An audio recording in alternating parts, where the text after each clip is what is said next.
How's it going, everyone? I'm Adam Molina. So over the past year, JBL has upgraded a bunch of their products, and we've taken a look at pretty much all of them. We saw the Flip 3, we saw the Charge 3, and now we're taking a look at their little brother, the Clip 2. This is an updated version of the Clip Plus, which was a speaker that made it onto a ton of best under $50 lists, including ours. It has a new design, new build materials, but is also $10 more expensive. So is it worth it? Yeah. Usually when unboxing a speaker, we pull everything out so you can get a good look at each accessory, but we don't really need to do that with the Clip 2. Sure, it does come with some warranty information and an instruction booklet, but the accessories that matter, the carabiner clip and a 3.5mm audio cable, are built right into the speaker. So even though this has a similar shape and size to the previous model, the similarities stop there. The all-plastic housing and grille has been replaced with entirely new build materials.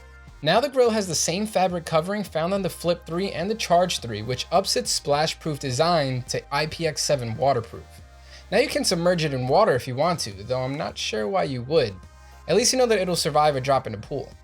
So on top of that, the housing is now a smooth rubberized plastic with 5 small indents around the edges for all of the controls. On the left side of the speaker, you'll find the volume up and down buttons, as well as a call button.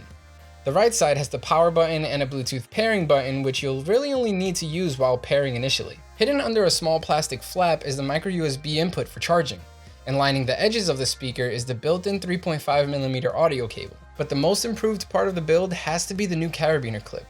It's no longer a small piece of plastic with a hinge on it. Now it's a legit carabiner that you can clip to your bag, which in my opinion makes it perfect for hiking. It's actually made of metal this time around and feels as solid as it looks. The connection isn't insanely strong, but if it's clipped to your bag or somewhere nearby like your belt loop, you shouldn't have an issue. With nothing in the way, we were able to reach 30 feet without a problem at all. But with a wall or two in the way, we were only able to get to about 20 before skipping occurred. On the bright side, it connects instantly every time I turn it on. After pairing it for the first time, I never had to bother with Bluetooth settings again, which is a big plus in my book. Playback controls worked great, and I had no issue finding the buttons thanks to the small indents, which worked way better than just having the icons printed around the edges. It's also pretty helpful if you're using the speaker in the dark.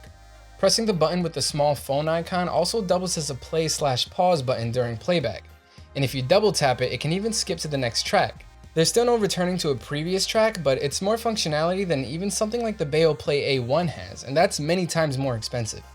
Besides waterproofing, the new battery life has to be the single biggest upgrade in my opinion.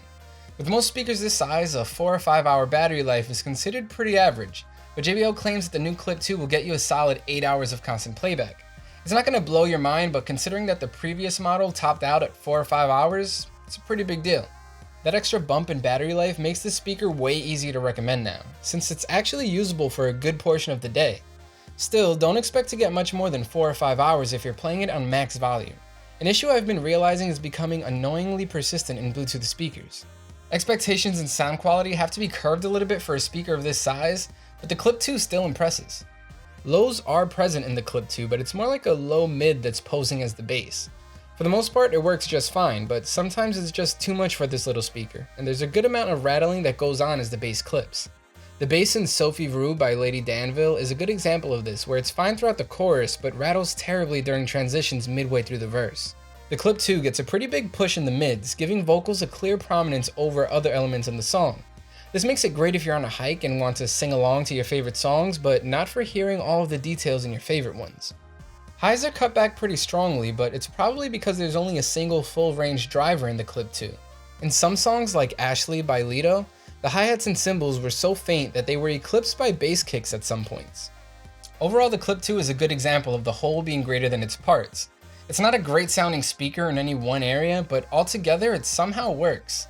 It's loud enough that you can bring it with you outdoors or on a hike, but it's not just shouting sound at you. It actually sounds good enough that you can listen to music. Just don't expect much more than that. The Clip 2 is an improvement over the Clip Plus in pretty much every way that matters, including waterproofing. So if you're debating between the two, just spend the extra cash and get the Clip 2. It's worth it. We're giving the Clip 2 a straight up 8 out of 10. And that's pretty much it for our review of the JBL Clip 2. Thanks for watching.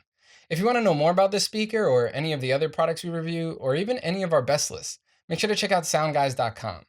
While you're here, subscribe to the YouTube channel if you haven't already, and sign up to our monthly newsletter so you can stay up to date with all the newest reviews and audio news here at SoundGuys. Links to all of that down there in the description. I'm Adam Molina. I'll see you later.